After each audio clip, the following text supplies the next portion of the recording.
What is up, everybody? Welcome back to Mount Mograph Summit 62, the complex summer bumper that is actually not complex at all and is super fun and easy to make.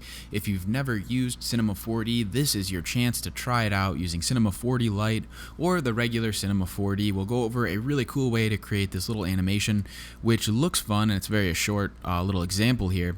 And also we'll go ahead and composite the final effects that would normally be pretty render intensive inside After Effects instead of in Cinema 4D. So anyway, let's just go ahead and jump right into it and have some fun. Happy New Year too, by the way. So let's create a new project here.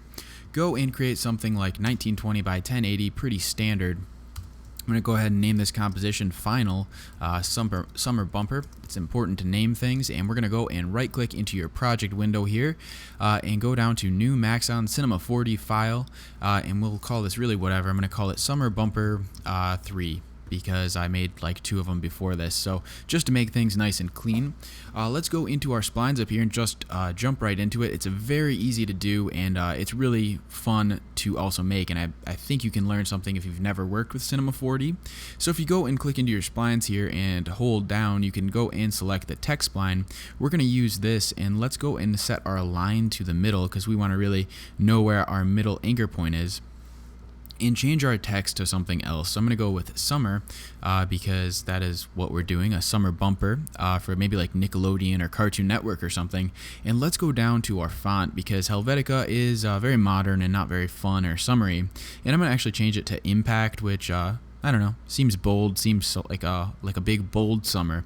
So let's rock with that, and go ahead and click F5 on your keyboard, or go up and click this little button here to go up into all of our different perspective views. So let's focus over here into the right perspective view, which is going to give us the right profile of our object and our scene. And if we go up into our splines here, we're going to grab the Bezier spline. So let's go and just real simple draw a like a little S-curve, something like this. Maybe move it over.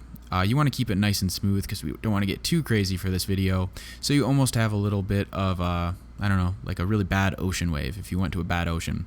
So let's go and click back into our perspective view right up here, press F1 on your keyboard, and we're now going to see that our scene looks absolutely wonderful. This is really breathtaking. So let's go and kick it up a notch and also use our splines to make something cool.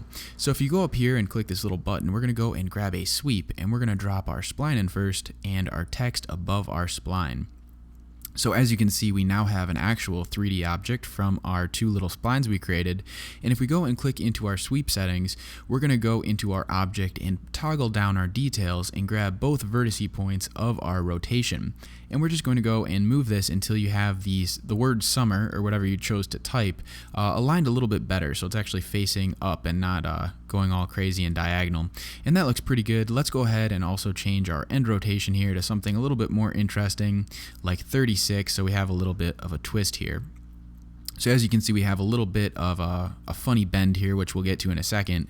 But for right now, you can see that if I do a quick preview, Command R on your keyboard, we're starting to get, well, what will turn up to be the end of our video. That was hardly a complete sentence. I don't even know if it was a sentence, but let's go ahead and click into our render settings up here and set our width and height of our scene to 1920 by 1080.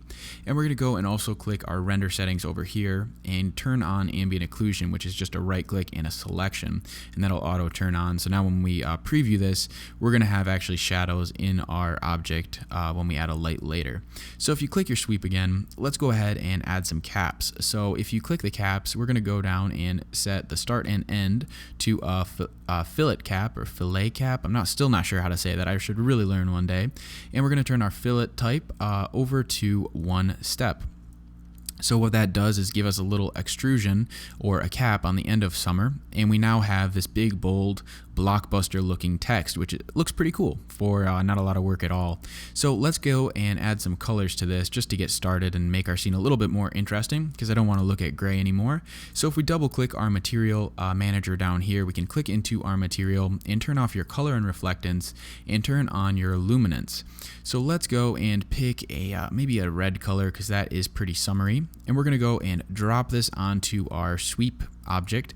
And now when I do a preview, we have a bright red sweep of our summer text. So let's hold command and duplicate or Command or Control if you're on Windows, and drag out our matte 1, or a matte into matte 0.1, so that's our second material. And we're going to go and change our luminance here to, let's call it a bright orange. Once again, sticking with the nice MTV color summer theme.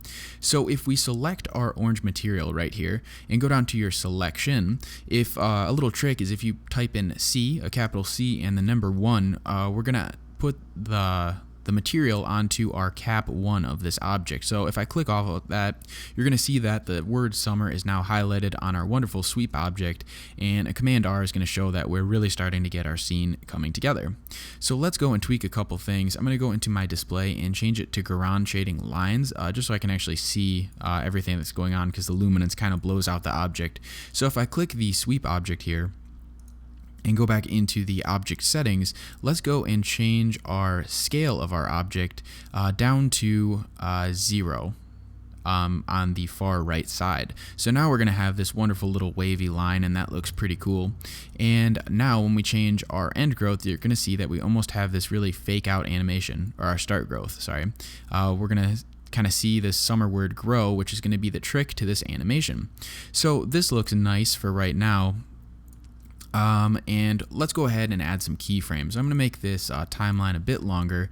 I'll make it 10 seconds just so we have extra room, and go forward on your timeline to, let's call it about, I don't know, we'll do 4.633 seconds, and just click your start growth and make sure it's set to 0%, and then scrub back in time to about maybe 3 frames. You never want to start exactly on frame 0, and turn your start growth up to 100, and click this little button here again to set another keyframe. So now when I play on the timeline, you're going to see that we have our summer text just growing really nice and smooth like this, and we're going to use a camera to spin around this object and make it look like we did some really complex animation. So this is looking pretty good for right now. I'm pretty happy with it. Let's go and use another couple little simple tricks to make our scene look even more complex. So if you go up into your objects here, your primitives, and grab a tube, we're going to go ahead and change our orientation to, let's call it, I think it's +Z is what we want, so it's facing towards us. And turn your outer radius up a ton, and then also your inner radius, so it's almost framing the word summer. And let's turn our rotation segments up, because we want it to be a smooth circle with no crazy straight lines on it. And this looks nice. And we're going to go and hold Command and drag out another new material. Click into our color here and change our color to, I don't know, let's go with something like a bright neon purple. Maybe a little bit pastel, because that's always for summer, and we'll drop this material onto our tube. So now when I do a little preview, you're going to see it's starting to look like a very colorful and fun little animation, and we're still going to do a lot more with it. So if you click your tube object and go over to your slice, let's check this box. So what a slice does is it changes the degree of your object here, at least for the tube. So you can almost make like a fake little draw on like you'd do with a trim path inside After Effects. So let's set our 2 to 360% and click your sweep object, and you're going to see we have this little blue dot here on our timeline that indicates a keyframe.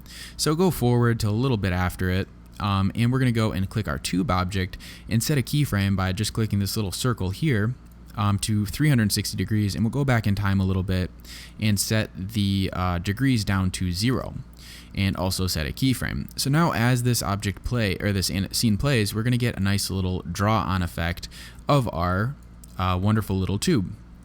So if you click your tube and go over to object, we're going to also turn on the fillet around it, so we get a nice rounded corners, and maybe turn your radius down a bit to about 2. So now when I preview this, we just have a nice little edge there that you totally don't see.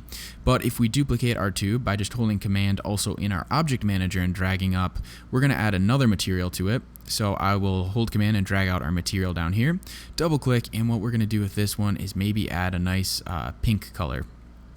And drop this color onto our tube 0.1, which I guess I'll name smaller tube.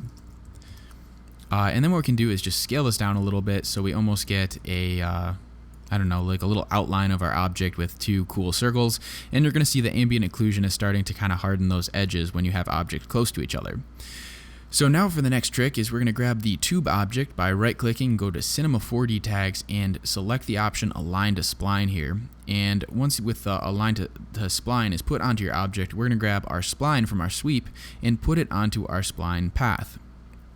So you're not going to notice too much, it just jumped a little bit here, but if you select this option tangential, it's going to tilt. So what this means is that as I change the position, it's actually going to go along that little tube path that we made, which is really helpful for a lot of different kinds of animation.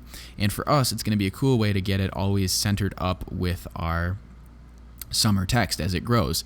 So let's set a keyframe here. Actually, you don't have to set a keyframe. We're going to duplicate this object, or this little tag here, by holding Command and drop it onto our smaller tube, so the smaller tube has the same settings. So if you select the smaller tube and select the Align to Spline path, we're going to change our position and just drag it back a little bit. So now we're starting to get this like wonderful, perfect stagger on our spline without having to move it around the scene. And we can go ahead and just duplicate this object, the smaller tube, by holding Command and dragging up in your Material Manager, Object Manager, and add another color to this tube, and also go into your Align to Spline thing and drag it back on the position a little bit.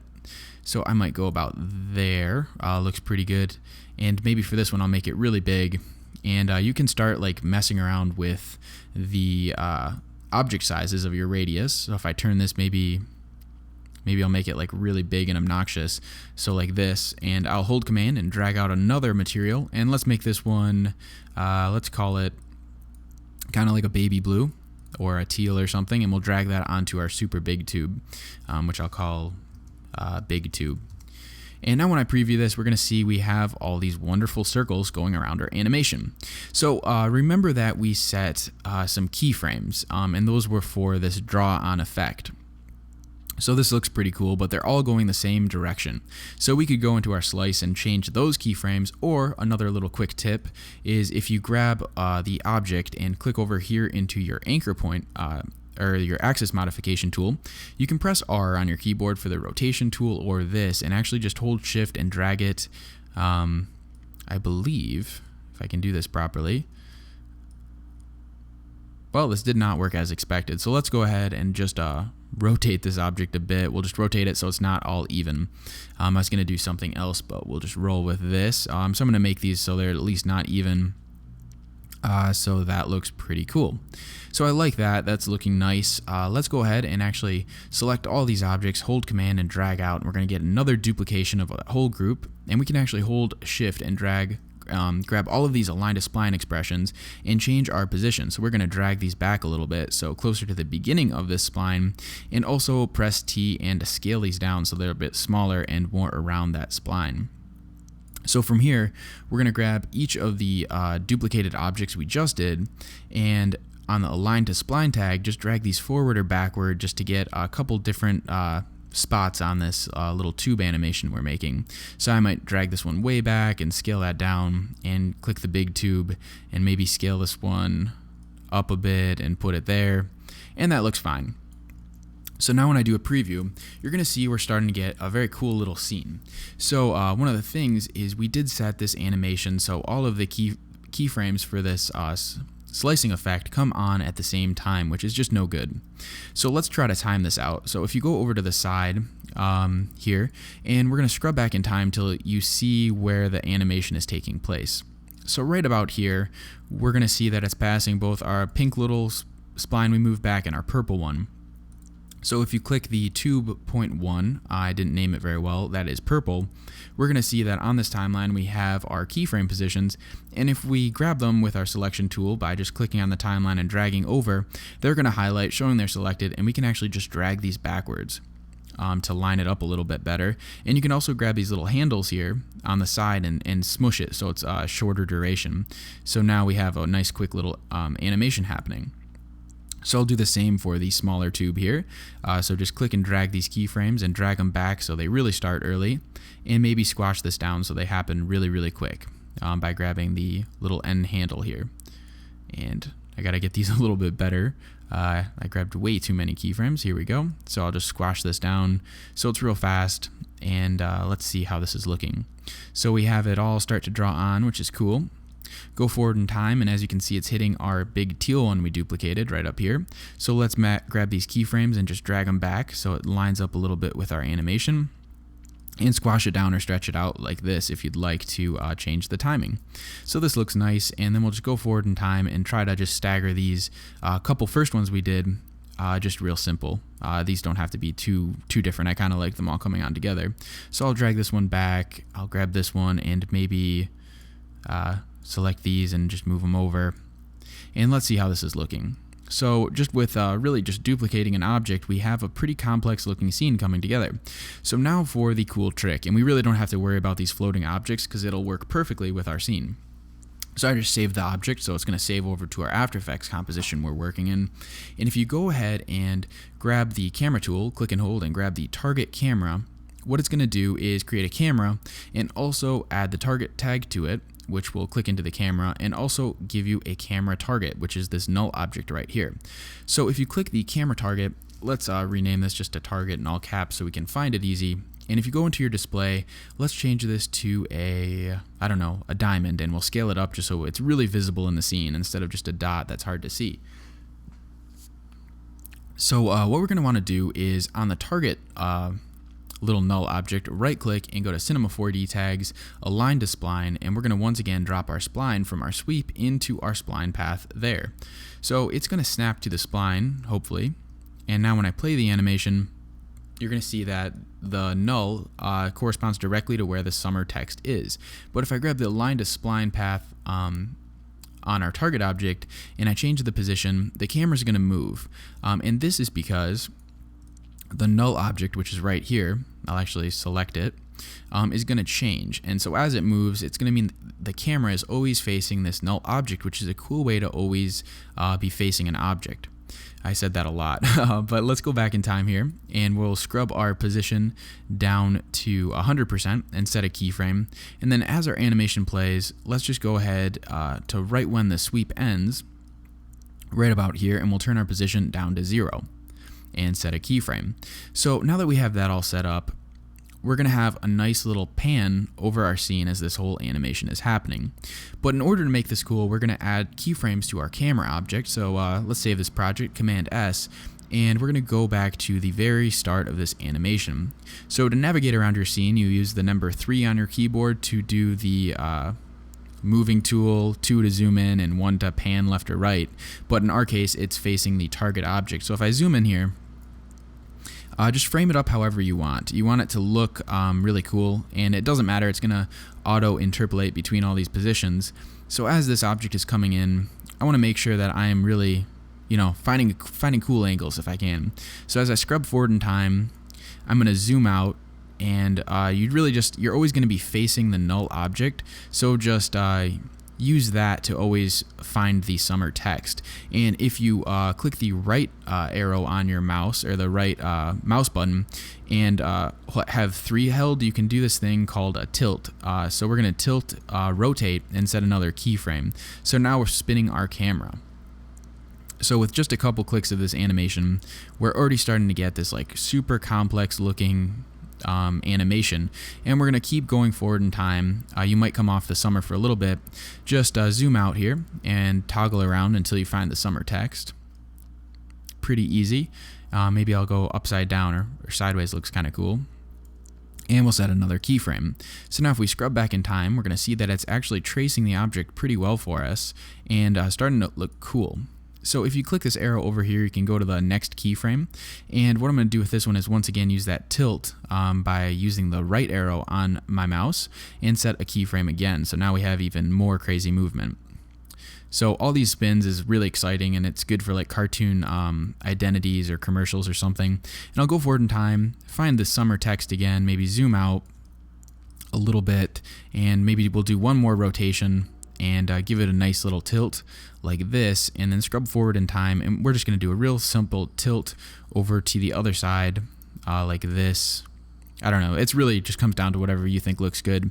And let's see how this looks. So I'll just go back in time to the very beginning and play this animation, and in no time at all we have this really like complex and crazy looking summer identity, and there's some spots we'll smooth out here.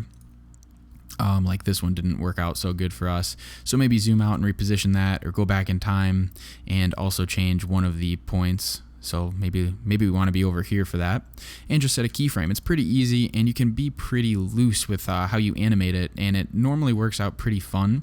So maybe I want to transition like that. If I don't, I can just go back in time and find when it starts to get all nuts in there, and just try to fix it. So maybe zoom out a ton and tilt like this, and we'll just see what happens. We don't have to be perfect with this. So some weird stuff in there, but we're just going to roll with it.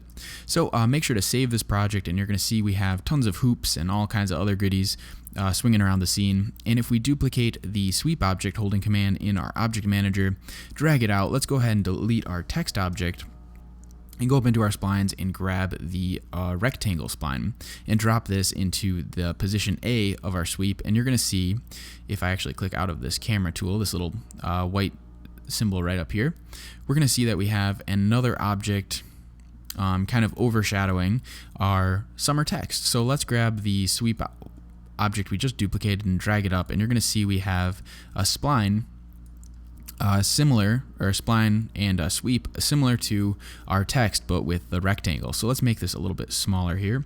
I'm going to set it to 15 and 15, so it's nice and slim. Maybe go to 25 and 25, whatever you want. And just delete this first orange one. We don't want the cap at the end. And I'll drag a different color onto there, like pink. And now we have a pink spline. So if we grab our sweep here, we can scale this up and just distort it. We don't have to worry about it. And if I rotate it and maybe try to just position this in a cool way in the scene, you're gonna see that we start to get those like little line squiggle things I had at the beginning. And it was really just another duplicated object. That's kind of the trick to make some really crazy looking stuff, is just duplicate things over and over and over until you wind up with something you like. So just like this, I'm going to check this on my final camera position. It doesn't look that good yet, so let's see where we end. Actually, I do kind of like that. I might drag it up a little bit more out of frame like that, so it's kind of threading the needle, and we'll drag a different color onto it. I'm going to go with a new color, so I'll hold command, drag out on new material, and let's make this into something we haven't used, maybe like a yellow. And I'll drop this little yellow color onto that spline there, or sweep. And now when I preview it, we're going to have a nice line sweeping through the scene, just making it look like we spent so much more time on it than we actually did. So if I grab the sweep object, we're still going to have those keyframes on the growth. So let's see if those make sense. So right now I do not like how all that animation is coming in. Seems to get in the way of what we're trying to focus on, which is the summer.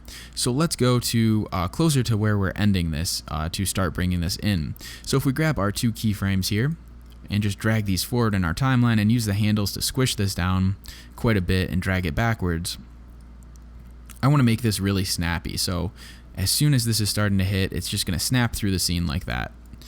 So let's check that out. We have a nice draw on effect, and what we're going to do is just do one other quick one and then get back into After Effects and composite it and make it look cool. So if you grab sweep.1 and hold command and drag it out one more time to duplicate it, we're going to use the same trick to make another spline in this scene. So use your rotate tool and your move tool, pretty basic. We're just going to go and move this around till it's at an interesting angle. You could go ahead and scale this up and position it somewhere. I don't know, maybe like here. Maybe we want that cool little slash through the scene. And maybe I'll make one more color, so hold command, and let's switch this yellow color to, I don't think we've used a blue, so maybe a nice blue. And drop the blue material onto our sweep.2, and let's see how those keyframes are lining up with our scene. That doesn't look bad. It looks kind of cool. So we've created this really complex animation using some really basic techniques, and just, I mean, it looks like we spent so much time planning this out, and at least I think so. And we have this nice little, I don't know, bumper or something for a kids show. So let's go ahead and make sure you save this. That's the important part. And jump back into After Effects here. And we're going to see that our summer bumper is in our project manager. So if you drag your summer bumper C4D file into your timeline, it's going to use Cineware by Maxon if you have Creative Cloud. And if you click into your timeline, you're going to see that our Cinema 4D scene is actually here. So one of the things we're going to want to do is change our renderer here. Instead of to software, change it to standard final. And this is where it's a little bit slower than normal Cinema 4D to use Cinema 4D Lite, because you can't render stuff out, so it has to render in After Effects, which can get kind of annoying. I'm going to save this project just as something for now. But you're going to see that our scene is here. So if you go and create a new solid with Command Y on your keyboard, let's go with a green. I actually have that set already, a lime green. And we're going to drop this solid behind our scene, and we have this really bright looking bumper. So if I scrub forward in time a little bit, find an interesting frame, it might be somewhere around the end here. I'll show you what you can do to composite the scene in After Effects and make it look like we added lights and reflectance and all kinds of stuff that normally is pretty render intensive in Cinema 4D. So if we go into our effects and presets, we're going to grab an effect called Glow under Stylize and just drop this onto our Cinema 4D object. And you're going to see that it lights right up. And if you go down and actually minimize this, maybe you want to change your threshold a little bit, find what you like. I'm going to turn my threshold down to about 46, it looks like, for my color palette, and maybe change the glow radius down as well to like 7. Turn it up till you find something you like, and that looks pretty cool to me, really bright and like kid-friendly. And if we go into our effects and presets and type in plastic, we're going to use the CC plastic effect and drop that on there, and we'll just keep the default settings. But it's going to add this nice like reflectance to our object once it's done previewing. So in just a second, you're going to see that we now have almost this bubblegum looking effect on our animation. And when you scrub through this timeline, it starts to make it look like we've spent a lot more time building these materials in Cinema 4D. So it's kind of nice to use these two programs together just in a way to save time. And when you render this out, it might take a little bit longer if you're not coming right out of Cinema 4D with the render and you're using Cinema 4D Lite. But it's going to come out with the same effect, and I think it looks pretty cool.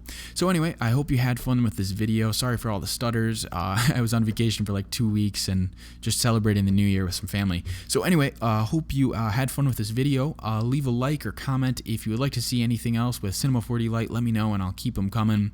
I just thought I'd try something different for this video. But anyway, rock on, and thanks for checking out Mount MoGraph. Yeah, talk to you later. See ya.